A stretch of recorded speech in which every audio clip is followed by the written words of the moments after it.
Good morning. Good morning. It is Monday, the 24th of February 2025. You're watching Morning Brew with me, Graham Hughes, here on the Politics Social channel. I realised that the chat hasn't appeared on the screen, so I'm just going to sort that out while I'm presenting. A big hello to Scott. We've got Audrey Audrey White in the chat there. We've also got Martin Harrow. We've got Pygmalion, One Angry Pagan. Hey mate, how you doing? We've got Leonardo's embroidery journey, and we've got Janeway in the chat this morning. Hi Janeway, how you doing? Okay, so we're just gonna give you a little thing to press there. If you press the subscribe button, you can join our friends in the chat here, which is kind of cool. And if you'd like a little rose next to your name, see how Benjamin and Phillips, Martin Harrow, got a little rose after their name, and they'll get the name at the end of the show. Just hit the join button and actually join the channel and become a member of the Politics Social Club. Become a socialite, a real socialite. Okay, so today we're going to be talking about whether Europe can actually break away from the US. It's been a question that's been bubbling under the surface now for a number of years, but it's now burst into the mainstream. Can it be done? Is it achievable, and do we actually want it? The answer comes after.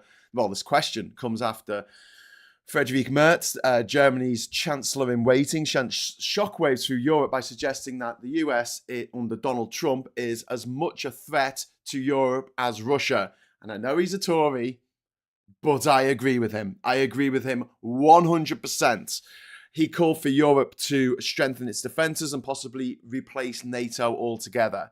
Bold words, but are they realistic? Can Europe defend itself without US support? What would it mean for Europe's economy if we broke away from the US? And culturally, could breaking away from America lead to a cultural renaissance in Europe? Ultimately, do we have a choice? Or is this path going to be forced upon us? So let's get into it. So first of all, what did Merz say? He said, the Americans, at least this part of the Americans, this administration, are largely indifferent to the fate of Europe. He suggested that Europe may need to create a new defense policy, possibly within months. I think they need to do it within days, to be honest with you. The historical context here is that Germany has been a staunch US ally, or West Germany at least, since World War II, helping build the NATO alliance. This is a major shift from Germany's traditional Atlanticist, is that a word? I don't know. Atlanticist stance, which I think it's emblematic of a broader sentiment across Europe. I might be wrong, but from the conversations I've had with people in this country and across the continent since Trump got re-elected, people just don't want to be associated with America anymore. This isn't just Merz. France's Emmanuel Macron has long called for European strategic autonomy. He's called for a European army. He's called for, being able to stand on our own 2 feet, essentially. Similar sentiments are emerging in Spain, Italy, and even the traditionally pro-US Poland, which is, that's the depth of what's happening here. The American response, indifference, absolute indifference, or even like hostility towards Europe, calling one of our great leaders, Vladimir Zelenskyy, calling him a dictator, which he absolutely is not a dictator. And we'll get into that later when we look at the papers. J.D. Vance's comments in Munich a couple of weeks ago, the threat to Europe comes from within, not from Russia. Yeah, not from the people like attacking us, but, because we don't allow people to be Nazis. Yeah. While I talk about this, you let me know in the chat what you think on all this. Like, do you think that Europe needs to become independent of the US? And, do you think it can be done? And we're going to be thinking three things this morning. We're going to be talking about militarily, economically, and culturally. What could change? What could change? Graham Haller sounds about right, according to Leonora's embroidery journey. I don't know what Graham Haller said. Graham Haller, Donny says he changed it, and they sit in the dark and applaud. Indeed. But Britain's always been a bit gutless when it comes to choosing between Europe and America, says John. I think that's got to change. It's got absolutely got to change. John Lyon says, "Hi Graham, the American empire is finished, and by empire I mean as economic empire." And I can explain if you want. Jack, I don't know if you can explain in the number of characters that YouTube allows you to dump on us. But yeah, we'll get into that. Audrey says, "Hi Graham, hubby bought me the iPad, so joined when you started under the name of Stephen. So just wanted you to know that I've been supporting you for a while." Oh, thank you, Audrey. Sorry, that's very kind of you. Audrey, Stephen, whatever your name is. Sorry, the answer from Graham Haller. Sorry, it was a question that Graham Haller asked, which is how many magas does it take to change a light bulb? And then the answer was none. You just sit in the dark, and they'd say that it's been changed, and everyone applauds. So I was thinking as well, looking at the map yesterday, because obviously we had elections in Germany. 30% of the 29 or so percent of the population voted for the Christian Democrats, the party of Merz, who is the chancellor in waiting now. But 20% voted for the AfD, the Nazi party. But then when you look at the regional breakdown, you think, bloody hell, 1 in 5 Germans. But actually, they were all nearly clustered. They were all pretty much clustered around East Germany, the old historic East Germany, under the Stasi, under the Soviet sphere of influence, and be half of the city of Berlin, behind the Berlin Wall. And I think that's really interesting, because as a bleeding heart liberal, I want to help people who are poor. I want to help people who are impoverished. I want to help people who are living in rubble and not having a great time of it. But here's the thing, right? So Germany nearly bankrupted itself in the 1990s, trying to get East Germany back on its feet after reunification. And this is the thanks they get. The Democrats in America bend over backwards to help people in the red states who are not doing so well, giving them Medicaid, Medicare, Social Security, etc. Do they ever vote for the Democrats? No, they don't. The Tories, on the other hand, had 9 years of austerity, which actually crushed people up here in the north of England. And yet in the 2019 election, what did people in the north of England do? They voted for the Tories, who had given them nothing, who had given them absolutely nothing. And maybe there's some kind of deeper sociological, psychological thing going on here. Or maybe we should just stop giving the poor stuff. Sorry, but like every time we give them stuff, they vote for the Nazis. Why would we want that? I'm gonna get demolished in the chat now for saying that, but come on. I'm just saying what we're all thinking. Anyway, so we'll talk about, first of all, about military independence from the US. And this is probably the most tricky, I would say, in terms of there's a lot of things economically that we can do ourselves or source from elsewhere. So it's not like, say we stopped all trade with America tomorrow, and America is Europe's biggest trade partner. It would be insane. That would be absolute insanity, right? But okay, we'd lose access to oil, for instance, but we can get that elsewhere. Whereas military hardware, military tech, a lot of it actually depends on America. So, for example, our current dependence is off the charts. The US provides 70% of NATO's funding and critical military capabilities.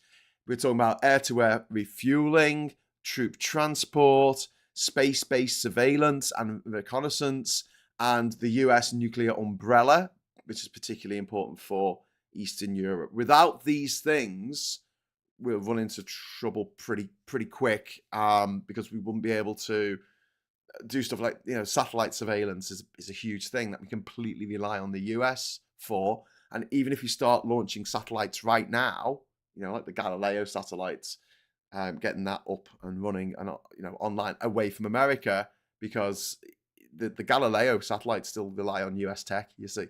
So having our own satellites and our own system is going to take 5 years. And I don't know if we've got 5 years to do it.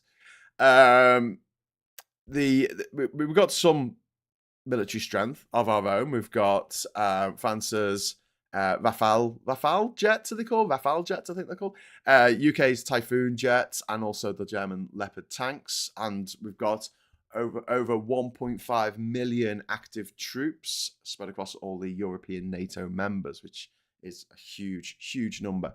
And then we've got sort of the success stories of the EU kind of going it alone without America, without necessarily the whole of NATO. So we had the EU's anti-piracy mission off the Horn of Africa, which was done without US leadership, which was incredibly successful until a few months ago when the pirates resurged, had the resurgence.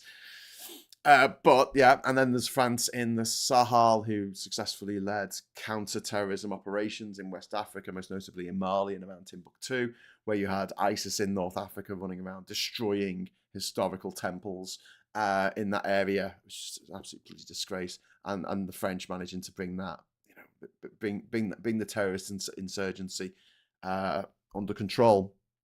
And then we've got the sort of the challenges, though, where maybe the less successful stories. Let's say Libya in 2011, European-led NATO intervention run into logistical problems really quickly.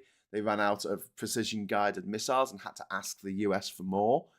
Even with broad European support, US weapons logistics, but when we're talking about Ukraine, even with broad European support for the forces in Ukraine, US weapons and logistics and intelligence were absolutely critical for staving off the Russian aggression there. Recent peace talks in Saudi Arabia without Ukraine and Europe presence showed how sidelined Europe can become if we're allowed, if we allow ourselves to be sidelined. And okay, we've got some realities that we have to look at. Britain, France, Germany have all committed to increasing their defense budgets, but these take years to materialize. And there's a risk of an arms race in Europe that could mirror the disabling effects seen in Africa, which I talked about the other day, about, you increase spending for the military and you get coups in Mali, Burkina Faso, Guinea, etc. And then there are potential solutions. Now, we talked a little bit about this on the agenda last Friday, me and Phil, because Phil's kind of against expanding NATO and I'm kind of for it. And he's against it because we couldn't help out Australia in similar situations. But it wouldn't necessarily have to be military hardware. It could be military software. It could be logistics. It could be, so bring in like-minded allies. So New Zealand, Australia, South Korea, Japan. And then you've got a shift in a purely Atlantic alliance to a broader democracy defense league, let's call it. People who want to defend democracy against anyone who doesn't. And that makes it, that's clever in a way because it takes away the whole thing of like NATO being anti-Russian. It's like, no, we're just anti-fascist. And you know what, Russia? If you weren't run by a fascist, you could join. You could join our democracy club. And also, we need to strengthen the EU defence initiatives. So, like I mentioned, the Galileo satellite systems be a really good thing to invest in right now. But also, we've got the Permanent Structured Cooperation, called PESCO, and the European Defence Fund, and develop a European Rapid Reaction Force. I think that would be really, really important. So I think NATO should have veto options. Well, I think NATO's dead. I'm sorry, but like America's not going to allow Ukraine to join, and it's not going to. America's gone very isolationist under Trump, and I don't really want Trump deciding where how our defense works of our country, and whether we are allowed, whether King Donny Diaper Boy can decide whether we're allowed to be invaded by Russia. Obviously, that's something that he would decide. Maybe they'll just take Scotland. Maybe he wants his golf courses to have all the R's backwards. I don't know. Chris says the UK's nuclear deterrent is operationally independent, and the only person who can authorise its use is the Prime Minister. Patrick says, I'm more worried about the 5 Eyes, including America, while Tulsi Gabbard is in place in the US. Well, Patrick, again, so replacing 5 Eyes with a broader European-wide intelligence network that also incorporates Democracy Defence League, which also encompasses the other 5 Eyes that aren't compromised, Canada, Australia, and New Zealand. Uh, Xenium resonator. Sorry, I like to think we could capitalize on the US brain drain in order to bolster our domestic military development. What with the number of people eyeing up a fast exit, I absolutely agree. Couldn't agree more. I think we should definitely be doing that, my friend. Like, we should be doing that yesterday. We should be rolling out the red carpet for American scientists and American engineers and the best of the best from America. It would be like it'd be like, you know, the way the Americans took the Nazis who knew how to build a rocket. Yeah, like Werner Braun. Yeah, maybe we should do that, but not the Nazis. Maybe the liberals. We'll rescue the liberals from the America that's becoming more natification of America under the Trump administration. Be like Dunkirk. Let's rescue the goodies from the baddies. But yes, Russia versus the Scots. I put my money on Scotland. Yeah, I wouldn't see them going down without a fight. Let's talk about the economic side of this. So we reducing our reliance on the US economically is really not going to be easy. The interdependence of these two blocks is huge. The US is the EU's largest trading partner. Many European industries, such as the automobile industry, the aerospace industry, they rely on US markets and technologies. There's a lot of integration there. Gunny, thank you very much for the first super chat of the week. And it's my birthday this week, so thank you. I'm going to take that down as my first birthday present. £2 off Gunny saying, Scotland is ready. They can try. They can indeed. So yeah, and then we've got the fact that the dollar is the world's global reserve currency, and European businesses are often beholden to US sanctions and trade policies. So the fallout for European countries, for instance, as an example, when the US put sanctions on Iraq, and then you have companies like European companies like Total and Airbus feeling the pinch because they had to abide by the sanctions that the US had put on Iran. But then again, I mean, maybe that's a reason to break away, so we don't have to follow US sanctions. You know, fine. You know, we're not beholden to you. You're not beholden to us. But what would it look like? I mean, the EU has been pursuing trade deals with China and India and South American countries for a long time. Obviously, there's the EU Mercosur deal with South American economies. And then you've got the deal that they're trying to thrash out with China and India, which has been taking a long time.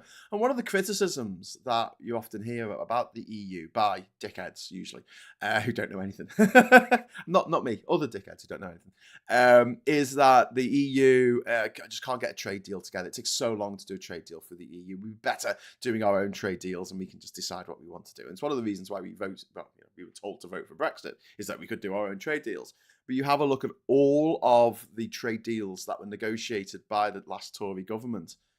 They're awful. I mean, they are just seismically awful. They are imbalanced. They give so much away from the get-go. It's mind-blowing. They are terrible, terrible deals. Even Frosty the Snowman, David Frost, he's sitting there, looking at the deal that was negotiated with the EU, saying it's a terrible deal. Who negotiated that deal, David? Hey, Dave, oh, privately educated Dave, PSM hire, private school mafia hire. How did you get that job, mate? Who negotiated that deal that you say is rubbish?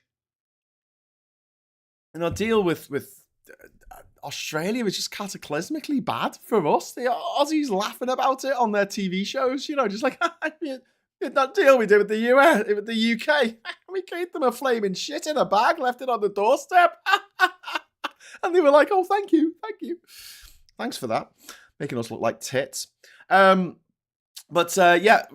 for more of those style trade deals, because let's face it, we could probably replace our trading with America some more with trading with China. Not that we really want to. I mean, China is an autocratic regime. The treatment of the Uyghurs up in the Xinjiang province in the very northwest of the country is just abominable. I mean, setting up concentration camps, trying to breed them out with Han Chinese. It's pretty grim. It's all pretty grim. But at the same time, I don't know if we're going to have much of a choice if the US is going to team up with Russia, which looks increasingly likely. Plum Duff, thank you very much for the £30 super chat. Oh, for your birthday, sir. Oh, thank you, Plum Duff. That is very, very generous of you for your birthday fund. Oh, excellent. I'll get a couple of drinks with that. Thank you. Yay. I'm going to be super old. Can anyone guess how old I am? Going to be at the end of the week.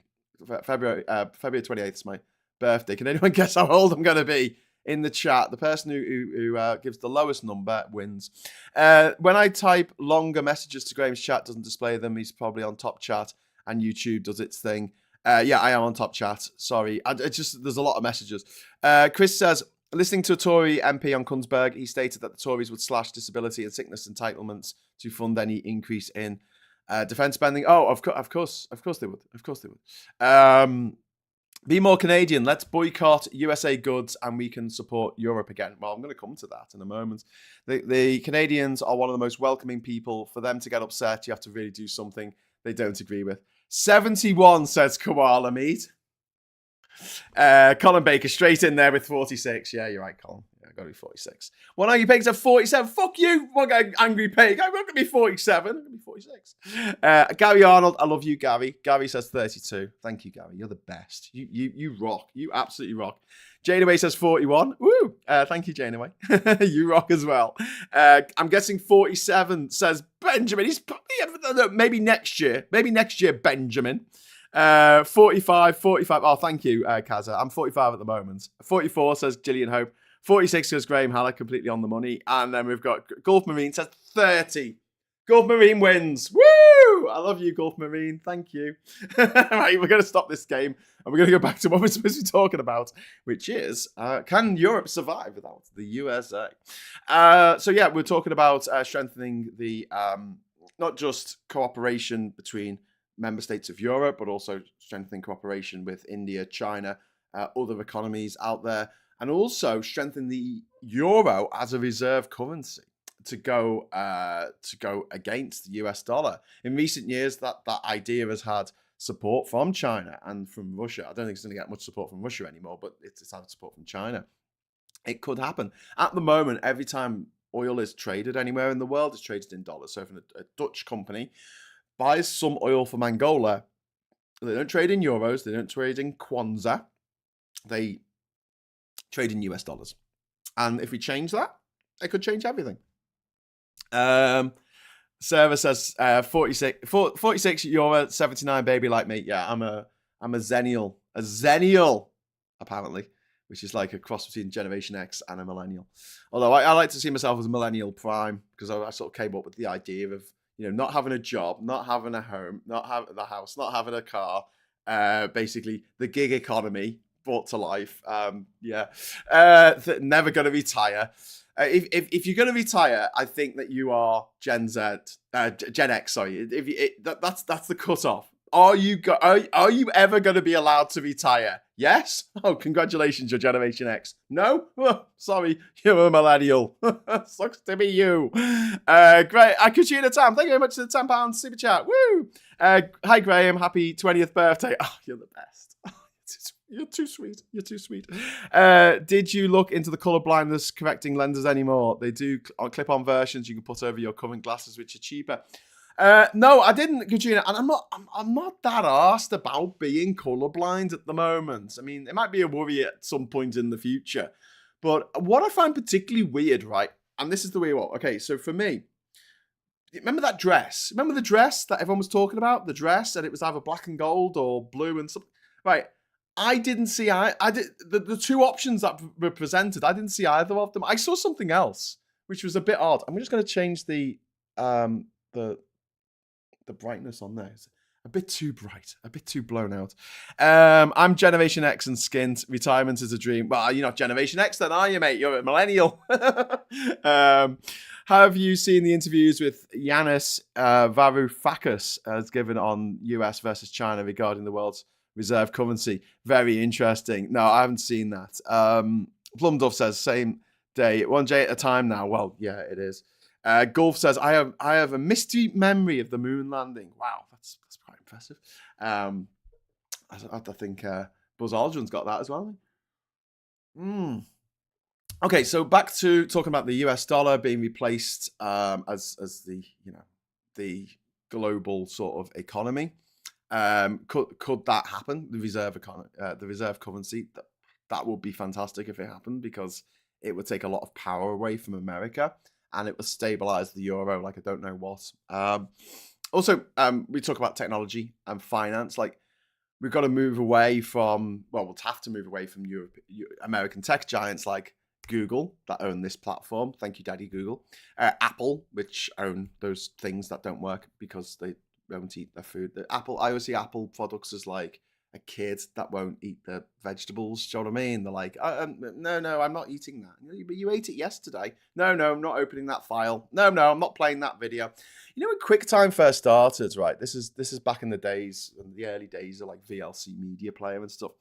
QuickTime used to play all the videos in 4:3. And so if you put a video into QuickTime and it was 16:9, like, this is, it would stretch the picture unless you paid for QuickTime Pro. I'm sorry, Apple, but can you off? Like, seriously. It's like, no. They must have had a meeting around the table going, how can we exploit this free video player for money? Okay, well, we'll make it look really messed up for people who care about that kind of thing. We'll make them pay. Yeah. And Google's gone from having a name which used to be, a slogan that used to be, don't be evil. And now it's just, be evil. I think they've just got rid of the don't in many cases. Rosie, thank you very much for the £10 super chat. Happy birthday, Graham, for the 28th of Feb. Oh, thank you. That's very kind of you. Careful what you wish for. How happy and well are the majority of Chinese, Indians, etc.?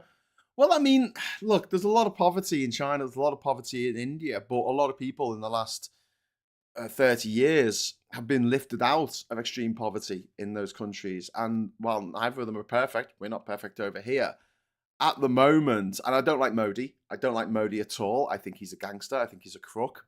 But I think that the way that India is, it will be around. I feel it'll be around for a lot longer than the current iteration of America, which, we're talking about, like, could we survive without America? But, like, we might have to. We might get no choice in the matter. We don't know what's going to happen in America.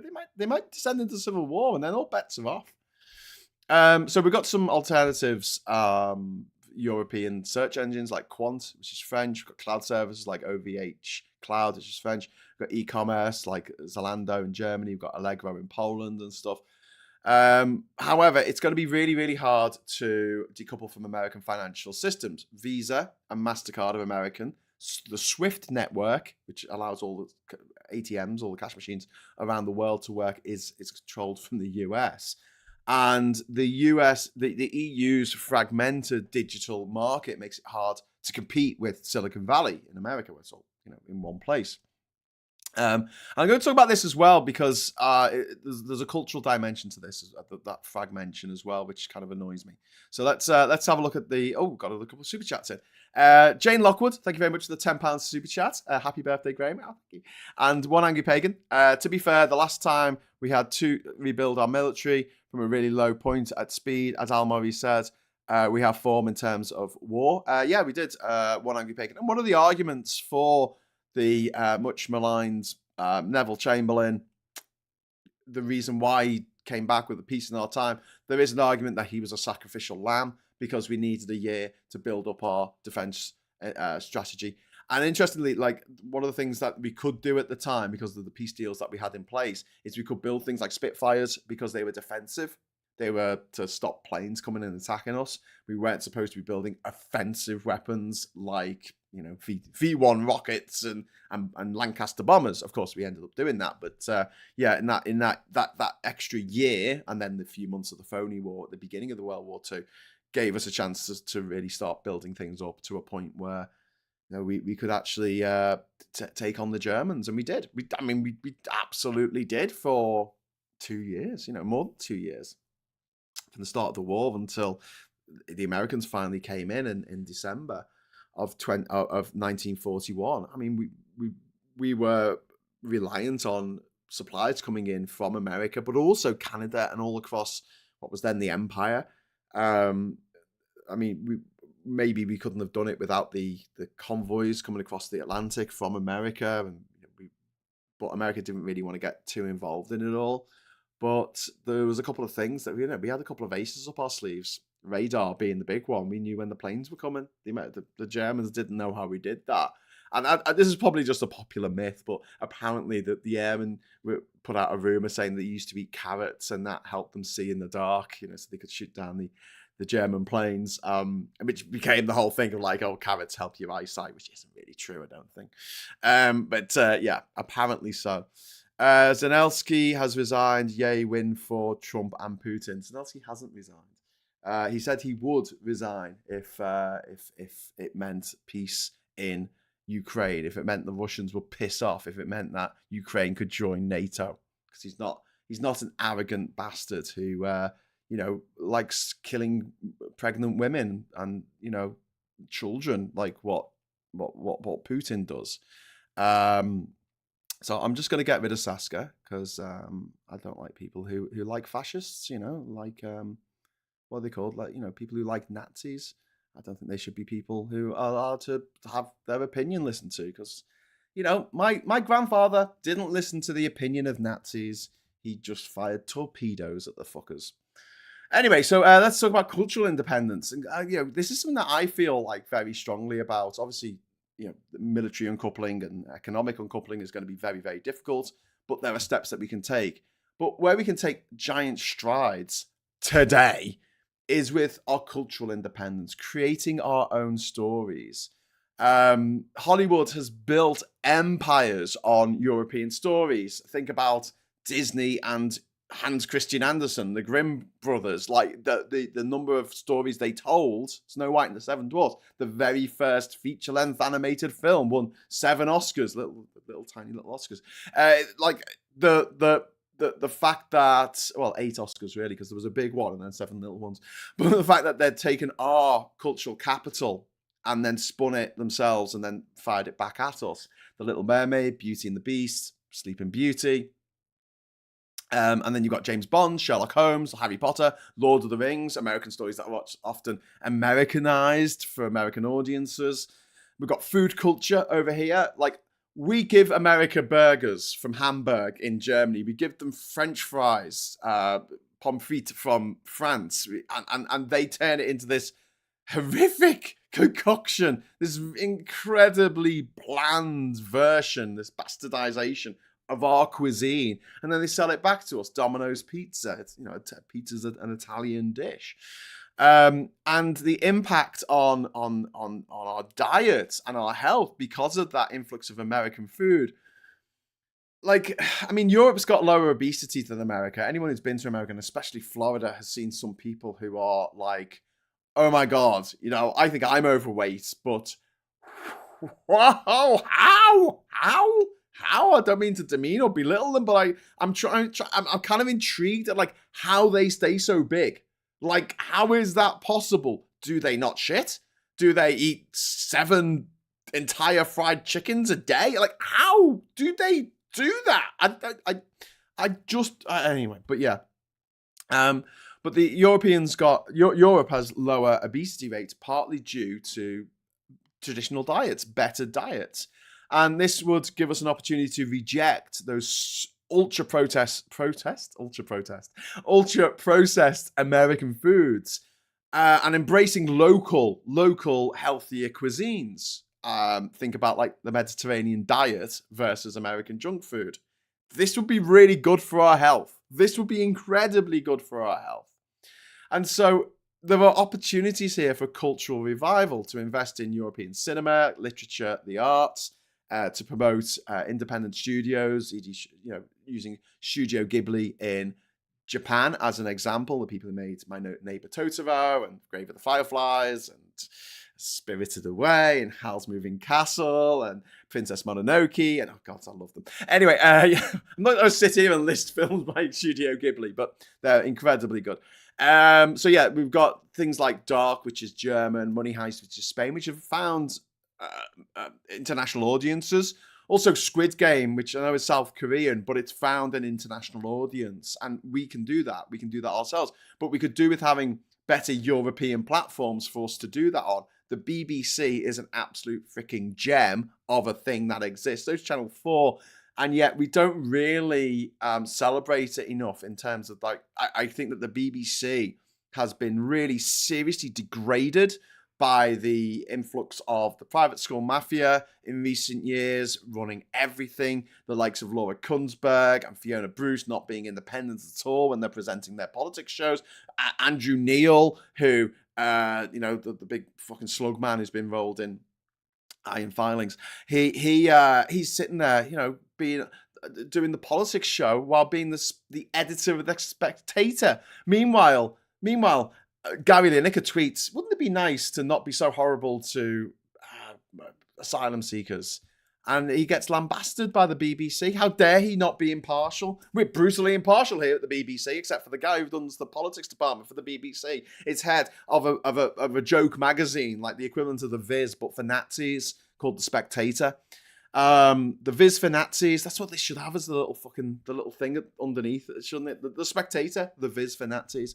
Although it's not funny, so, Anyway, so, embracing Mediterranean and Nordic diets would be a real boon for us. I mean, we're not just talking about, like, oh shit, if we lose our contact with America and we break away and we declare our independence, I mean, we can never be truly independent, I don't think. But, like, where would we stand? Where would we be? Well, I mean, culturally, and, in terms of cuisine, we'd be much better off. We'd be much better off if we make our own bloody stories. It drives me up the wall that America gets to make the Harry Potter movies. Like, why don't we do that? Why do they get to make the Lord of the Rings movies? Why do they get to make Sherlock Holmes and Frankenstein and Dracula and blah, blah, blah? We should have British studios doing what A24 did in New York, setting up, making horror films about Dracula, which is how New Line Cinema made its money making horror films, slashers like Freddy and Jason in the 1980s. Used that money, made the Scream movies, made loads of money out of the Scream movies. Used that money to pay for Lord of the Rings. Universal Studios started as Universal Monsters. I mean, they made Dracula, Bride of Dracula, Wolfman, Frankenstein, Bride of Frankenstein, Cousin of Frankenstein, Son of Frankenstein. I mean, the list goes on. They made schlocky horror films in the 1930s. Fun fact, in some of those films that got made in the 1930s, those great Universal horror movies of the 1930s, directed by people like James Whale, they had the set up, right?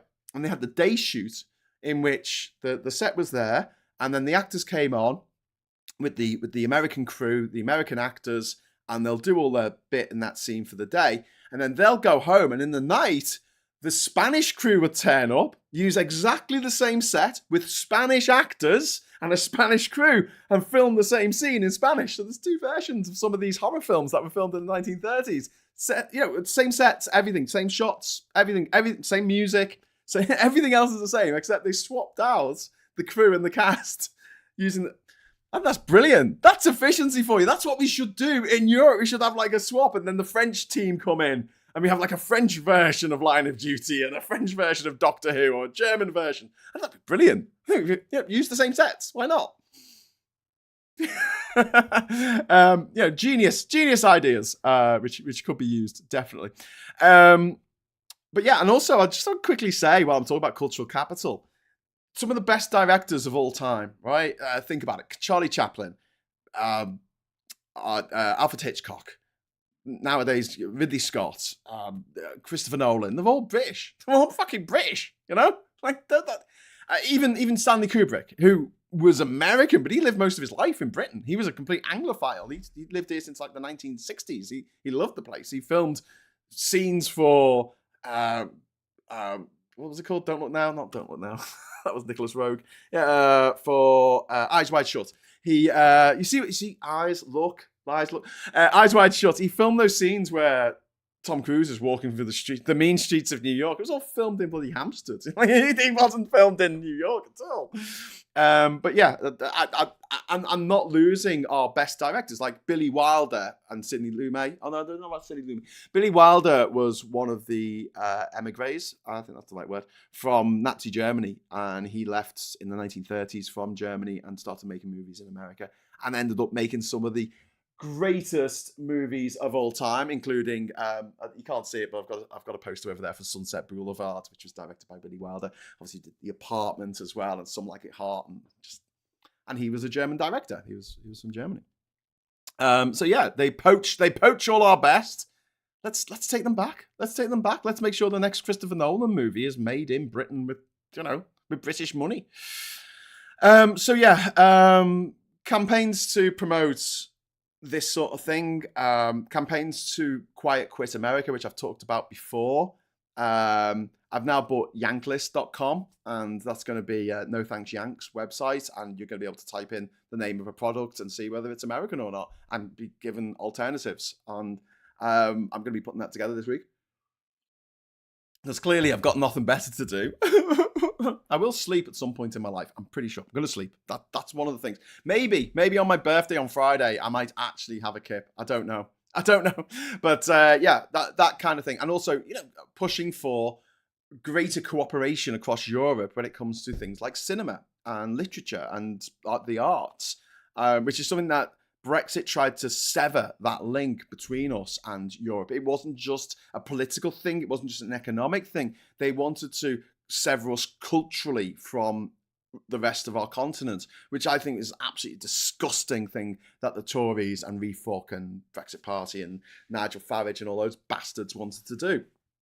But there you go. Right, okay, let's talk about the path forward. Do we really have a choice? Europe might not even want to break away, but Trump's administration, one way or another, could force its hand. The US unpredictability under Trump is risky. It makes it very risky to rely entirely on American goodwill. It's like relying entirely on an alcoholic for your wages. It's like, will you get it? Will you not? I don't know. I'm living in a constant state of stress. So yeah, not a great situation. So there's two things that can happen. First of all, Trump could go up, all in with Putin, which it looks like increasingly likely. And the other thing that could happen is just America just falls apart into infighting. States start breaking away, saying "fuck off." We don't want parts of this. An FBI that's the deputy of the FBI, some far right Nazi creep. Like, why would we want the FBI to come into our state and investigate stuff? We don't want them to investigate stuff.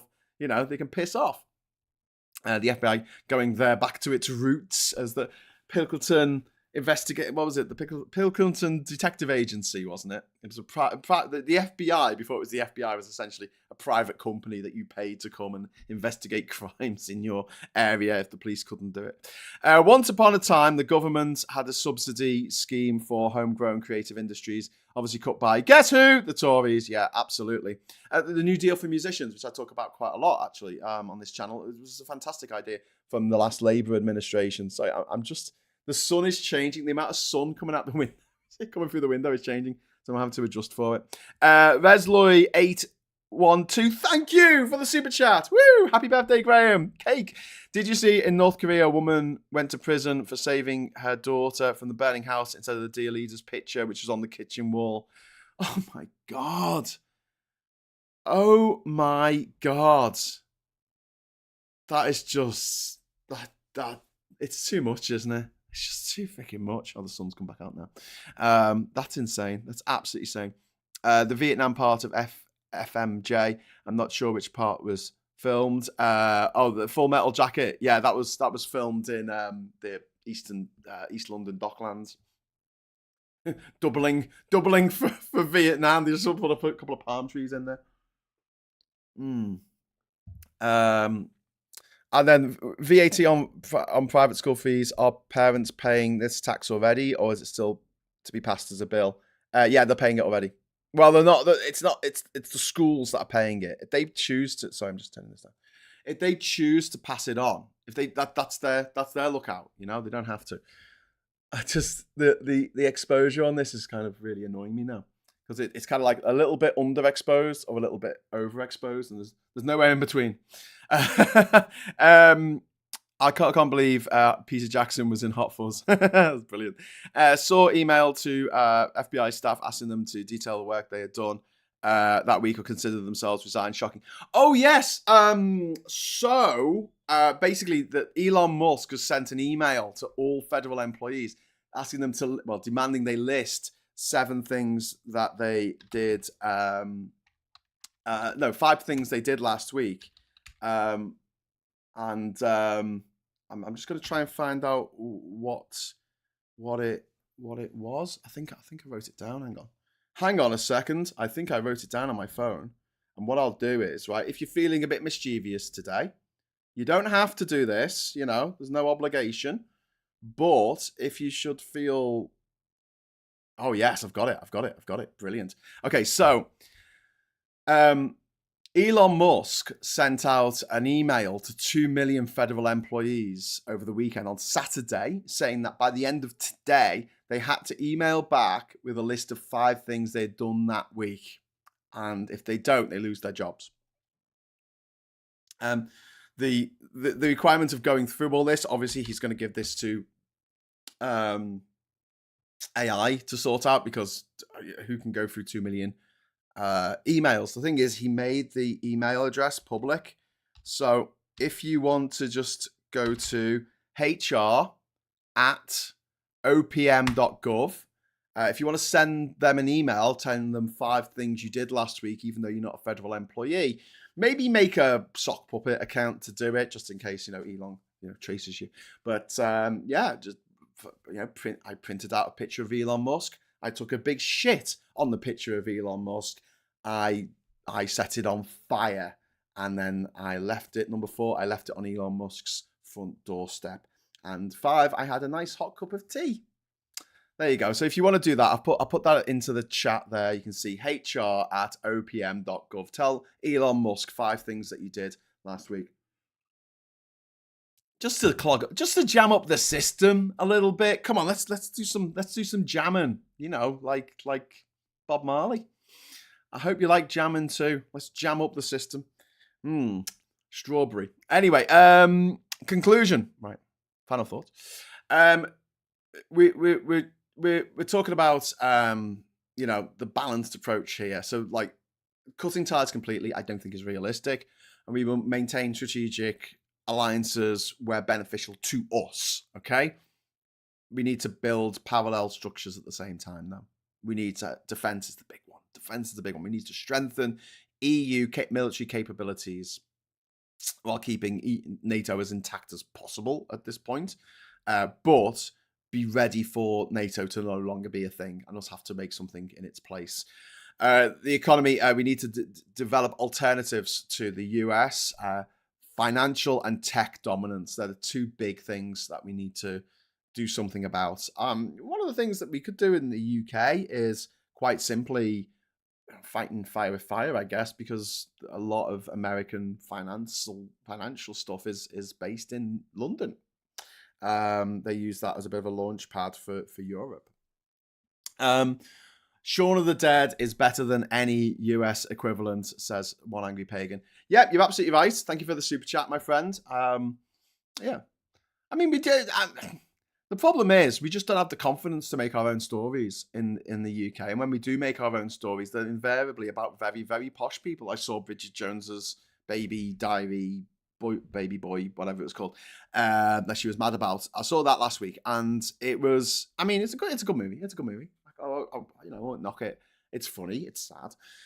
However, everyone in it was just so bloody posh. And I'm sitting there seething, going, why is it always posh people? Why do I have to watch films written by posh people about posh people doing posh things in posh bloody Hemel Hempstead? Like, not Hemel Hempstead, what's it called? Hampstead Heath.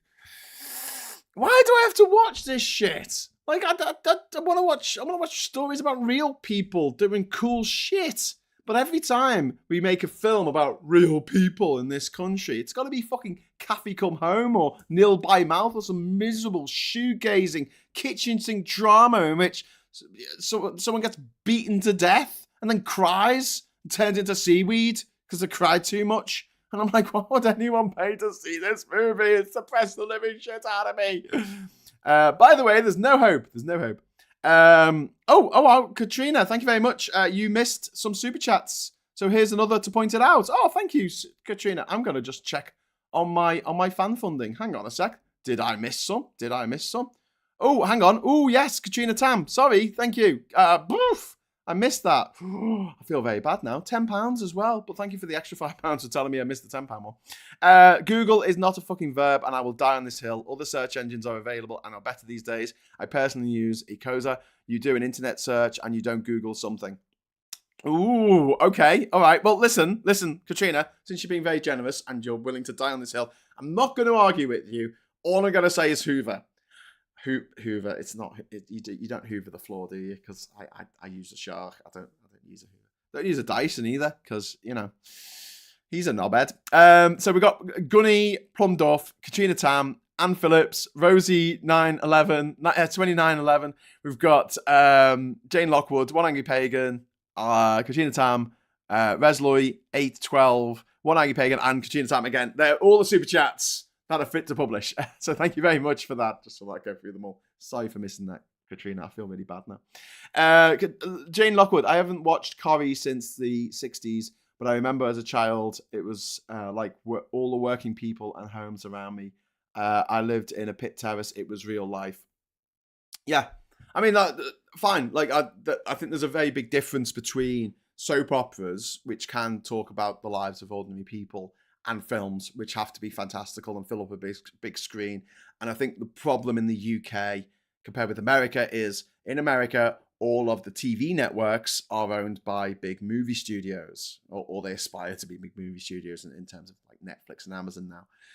Whereas UK, all of the movie companies that make films, like Film 4, BBC, etc., Canal Plus, they're TV channels. And so when they make movies, they tend to be a little bit more thinking about TV and smaller stories about everyday life, which I think fits very well into a soap opera, but it doesn't fit well, or Plate for the Day, like Have You Come Home, but it doesn't really fit well into like a cinema release film. People just don't go and see it.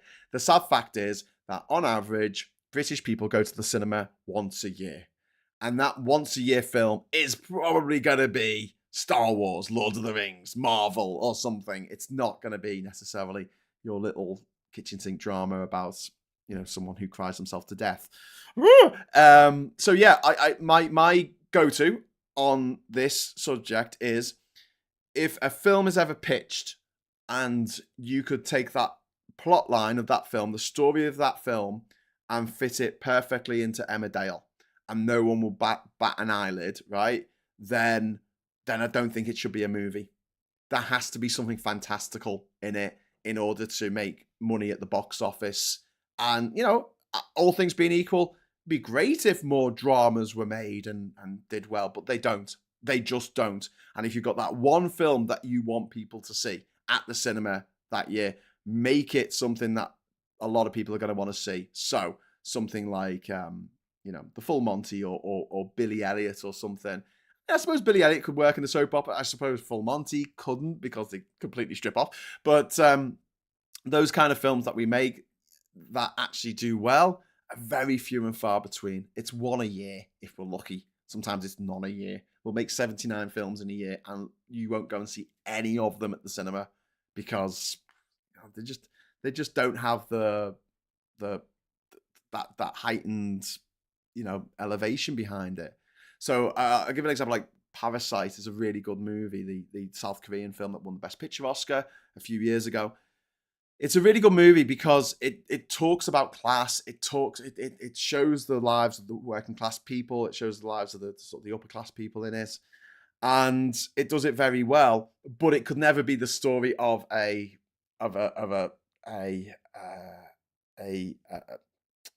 soap opera, because it's like the violence is off the charts. I don't think they could get away with it. They just about got away with shooting Dirty Den into the canal. Like, I don't think they could get away with that level of violence in a film like that. So when I say things need to be a little bit more fantastical for the big screen, I really mean that.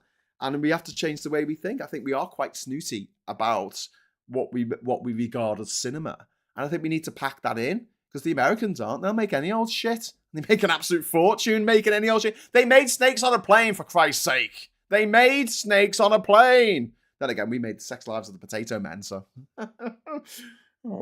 Anyway, you're saying Emmerdale the movie wouldn't be a box office hit? Yes, it wouldn't be a box office hit. People will watch it for free because they want to switch off and just chill out. But when I was a child, one of my aunts had an outside toilet, and one of my uncles kept milk in the coal cupboard because they had no fridge, says Anne Phillips.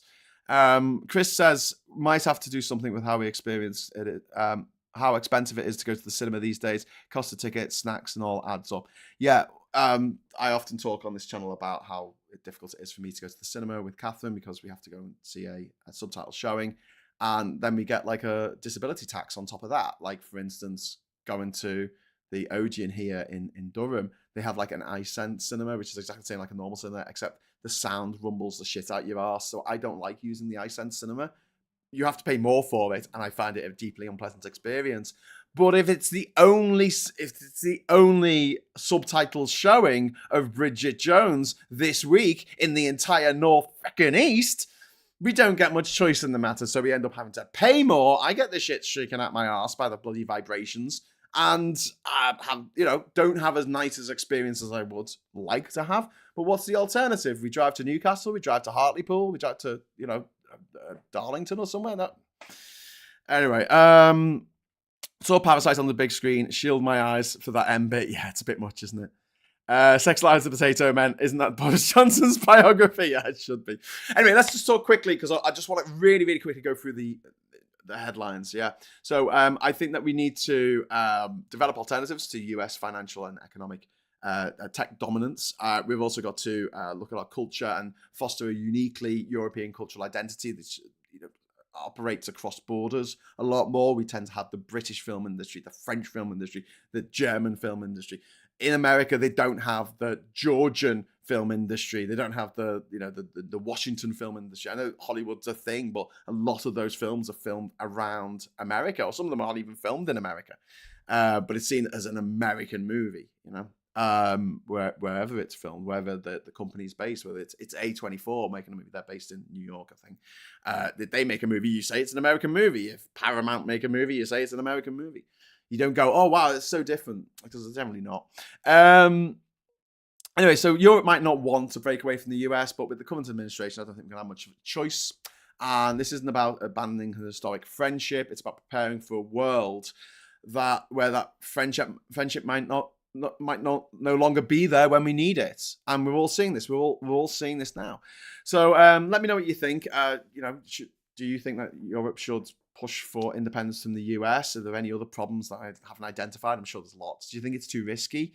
And if you've enjoyed today's show, please like and share and subscribe. I keep forgetting to do calls to action at the end of these shows. So I'm going to just quickly go over to the newspapers as I threatened to do. It is 1 minute to 10, so we'll have to be very quick with this. But just give me a moment and I will sort that out. Boom. Now that's a leader. Zelenskyy puts Trump to shame on the front of the Mirror. The President Vladimir Zelenskyy said he is ready to step down if it secures lasting peace in Ukraine, which is brilliant. Was license fee payers cash given to Hamas? This is a question on the Daily Mail, which has nothing about what's happening in the world, really. And they've got a picture of Nepo baby Lily James. Okay, hi Lily. And then down here we've got the Times. We've got Starmer and Macron unite to send Trump message on Ukraine. Fantastic. And I think Starmer and Macron and Merz should also join them. I think he will. Hard right on course for big gains in Germany. They did double their vote share, but I think it's going to top out at that. I can't see it going much further.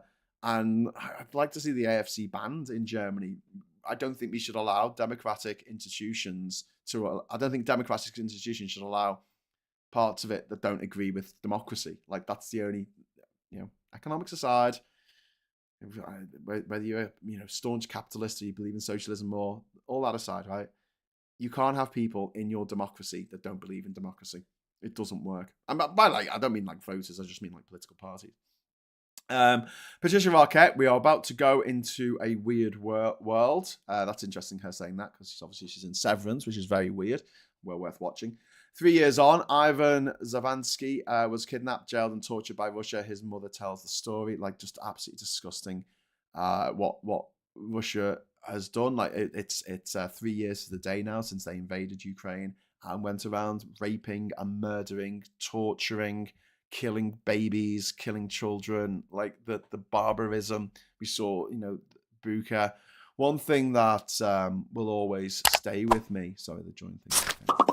One thing that will always stay to me to the end of my days, probably unless I get dementia, is one of the refugees that I brought across Europe from the border of Ukraine showed me on her phone some footage from Kherson after the Russians had invaded. She managed to get out after the invasion, so the Russians were occupying Kherson when she got out, and she was only young. She's only a teenager, and she showed me on her phone footage that she had taken of dead civilians on the steps of, I assume, the town hall in Kherson. And those images will never, ever leave me. And it is so fucked that so many people think that, like, that Zelenskyy asked for this, like Ukraine asked for this to be done to them. And I'm not a violent man. I'm not someone who thinks, that everything can be solved by punching it until it goes away. But if you really, really want to push my buttons, if you want to say something like, Putin did nothing wrong, and you want to have it out at some point, then I think I'm prepared to do that. Really. Anyway, back to the papers. Conservatives set to lead German coalition as far-right party surges. AfD hails its best result ever as Merz starts talks to form government. Zelenskyy, I will quit if it brings peace, says Daily Telegraph, which is usually quite mad. Fewer benefit claimants face sanctions for refusing to work. Good. Germany turns right in immigration election. And then we've got Labour's plan for 1.5 million under new homes under threat from skills shortage. This is about how there's not enough carpenters and plasterers and bricklayers and stuff to build the 1.5 million homes. Honestly, there's a part of me that's thinking of retraining. I'm not even kidding about this, because I like doing these shows. I like running a YouTube channel, but it's no way to make a living. It's a way to make a surviving. Just about keeping head above water, thanks to my incredibly tolerant girlfriend. But it's very tempting to just go, fuck it, I'll become a brickie. I'll be good at that. Waspy women threaten legal action in payouts row. After millions missed out, campaigners vow to continue fight for pension justice. I don't think it's going to happen. I really just don't think it's going to happen. I just don't think it's going to happen. Terminator terror, bots batter boffs. Tech nerds losing livelihoods to AI machines they built. Technology experts are seeing a massive drop in software jobs after the AI psycho chatbots they created replaced them. Okay. AI does all the donkey work. And no one wants to do the donkey work. Like, we need to just reevaluate how we view work and society, I think, in the future, because we've got the internet, we've got AI. We don't need to do the donkey work. We don't need to do it anymore. We should just be making awesome shit. Merz poised to become next German chancellor as AfD attracts record vote. Zelenskyy, I'll quit for peace. Third anniversary of the war in Ukraine. There on the Metro. So the way it works in Germany is they have a deal. They call it their firewall. Actually, they've got a German word for it, but it translates as firewall, which means that none of the mainstream parties will ever consider chumming up to going into coalition with Nazis like the AfD. So the AfD aren't going to get power unless they somehow magically get over 50% of the vote, which I really doubt is going to happen. And looking at the electoral map of Germany, it is very, very telling that vast majority of people who voted for the AfD are in East Germany, and the vast majority of people who voted for more sensible parties that aren't Nazis were in West Germany. And I spoke to a friend of mine, this is very, very long time ago, it's probably about 20 years ago. He was from East Germany, and we were talking about sort of the attitudes, and he was saying, look, there were a lot of people in East Germany that missed the what they see as the good old days before the wall came down, when there was certainty, when you didn't have much, but you knew you were going to get your portion of potato each day, and you were told what to do. You didn't have to think. And this is a thing that I think about quite a lot, is that a lot of people are very lazy, and they don't want to have to think for themselves. They don't want to make choices. They get decision paralysis. I suppose we all get decision paralysis. We've all been on. We all remember the days of going to Blockbuster Video and trying to find a video to watch on a Friday night. We now have that same thing going on with Netflix or Amazon or Google Plus or whatever it's called now, Disney Plus, on the TV, and just scrolling through infinite numbers of TV shows and films trying to find something that you actually haven't seen and want to see. But yeah, it is nice to have things curated, I guess, so you don't have to think too hard, so those choices can be made for you, so you can get on with other stuff that you find more important in your life. I kind of get it, but at the same time, it's very frustrating when a lot of people have that mentality. And so a lot of the older generation in East Germany have got that attitude of like, oh, things were pretty good before that wall came down. And you're thinking from the outside, you're like, you're fucking kidding me, aren't you? When you thought the Stasi were going to kick down your door at any moment and send you off to a fucking gulag. I mean, yeah. Them were the good old days, yeah? Right? When everything was orange and brown. Zelenskyy might quit for peace, but would Ukrainians who are fighting to keep Ukrainian quit surrender? No, they'll never surrender.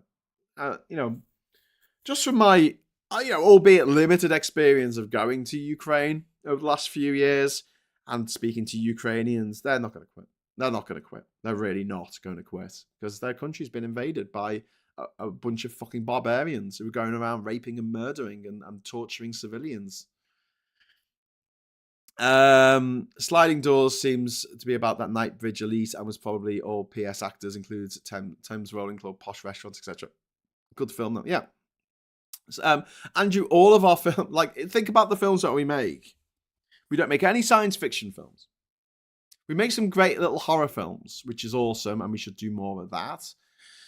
28 Days Later kind of brought in that new era of horror, small British independent horror movies. And I really think we should build on that. Horror movies cost fuck all to make, and they take a lot at the box office if they do well. Even if they don't do well, they usually take more than what their budget was.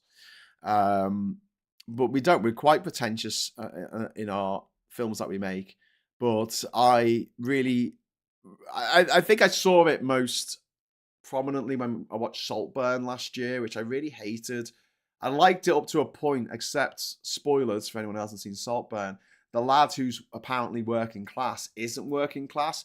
He's just pretending to be working class to get in with these posh people who want to have a working class friend. And that pissed me off. I didn't understand why that decision was made. And then I looked up the director and writer and realised she went to private school, and most of the cast went to private school, except for Barry Keoghan, who didn't go to private school, who actually had quite a difficult childhood, who can play a working class character because he is working class. And yet, no, they had to change it's like, so he looked duplicitous to this posh family. He's not really poor. He was just pretending to be poor to come and kill you all and steal your country manor, which I didn't like. I didn't like the message of that. Watching it from a sort of class war point of view, you think, yay, take everything from the toffs, eat the rich. But then seeing it from the rich elite point of view, the 7% that go to private school, they'll be watching that going, hey, this is why one should not have any friends in the lower orders. They'll come and kill you all and eat us. And you're like, that's not a good message to send out to posh people who are separated from the rest of society from a very early age. They're taken out of what we would regard as the mainstream, and they live in a bubble. They're the people who live in this insane bubble in which they get all the best jobs, they get all the top jobs. And one of the things that really is boiling my piss at the moment with these dickheads talking about DEI is that these dickheads who are supporting this don't seem to realize that if they didn't go to a private school and they get a really good job, they are a DEI hire. That is a company that has actually gone, we need to we need to have more diversity. We need to have more, equality. We need to have more inclusion from people from other walks of life. Otherwise, every CEO, every actor, every director, everyone, every musician, every artist, every architect, everyone who gets to make stuff in this life, everyone who gets to do cool stuff, make interesting content, everyone who gets a voice will be from the private school mafia, okay? Because the rest of us, we are DEI hires to them. That's how they regard us. So anyone who isn't rich, who talks about DEI and how it's all making planes crash and all this bullshit, put them right and explain to them that any job that they get above a minimum fucking wage, right, is a DEI hire. Because the people in charge don't want to hire us, the 93%. They don't want to hire us for anything. We see this time and time again. You think that if I had gone to a private school, I wouldn't be high up in fucking comms in Labour right now? Do you think? I mean, maybe there's an argument that I'm too sweary, but come on. Anyway, Plum Duff, thank you very much for the super chat. No, sorry, it wasn't a super chat. It was just a message that was kept under. Plum Duff sent me a message, but it was kind of like kept under wraps. I saw a porno being made in Brighton, and I said, "Steady on." Says Plum Duff. So that wasn't even a super chat. That was just a message that I had to approve because you put the word porn in it. Christopher Ball says, "I used to love going to the video rental shop. I used to love getting a blockbuster with an independent film." Yeah, always good. Gulf Marine. In 2005, after a 20-year career of globetrotting Marine, I began my second career as a union carpenter, 2 ACL recommendations and 1 ankle overhaul later, and I'm barely suitable for combat. Well, yeah, I mean, honestly, as like a career option, I'm seriously considering it. Learn on the job. Let's build some houses. Let's build some freaking houses, people. The houses need to be built. DEI is Don Jr., Eric, and Ivanka. Oh, God, Marine, I love that. Okay, so I'm going to leave it at that. I'll be back tonight with Mikey Famine for Stateside at I think we're doing that at 8:00 tonight. So join us for that. We'll be talking about the latest madness over in the United States of America. Obviously, we'll be talking more about this email. Please email Elon with that email address that I put into the chat earlier. I've lost it now. Where did I put the chat? Oh, there it is. I'm just gonna put it in for you again. It's just hr@opm.gov. Go on, send them a message. Send them a message from your burner account. Just saying 5 things I did last week. And I mentioned the fact that you took a shit on a picture of Elon Musk, Elon Trump, or whatever you want to call him. What do you think of BBC's Borders? I've not seen it, Andrew Ray. I'll have to check that out. I'm kind of quite into Severance at the moment. It's really cool. It's really, really cool. Mystery TV, like the likes of which we've not seen for a while. I like watching a TV show. It comes out weekly. It's not just all dumped all at once, which I think is a really bad business model because you don't generate the excitement of the new episodes coming out. I love watching it and then getting on the internet afterwards and going through all the different theories. Reminds me of the great old days of Lost, which was a phenomenal piece of TV. Obviously, it went a bit awry towards the end, but it almost held it together. Like a rickety old plane taken off from the island. Government says, fun hanging out with you guys. Wish us luck, please. All the luck in the world, mate. All the luck in the world. With any luck, Trump is an old man who's not healthy. He's pushing 80. He won't be around too long, okay? One way or another, he won't be around too long. Fingers crossed. Okay, so have a great rest of the day. The sun is out here in Durham, so I hope it is out where you are. And until next time, I'll say thank you very much for watching. Thanks for all the lovely messages. Thank you for the super chats.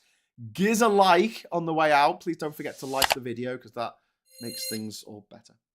Makes things more better. And until next time, I'll say thanks for watching. Hello, good evening, welcome, and goodbye.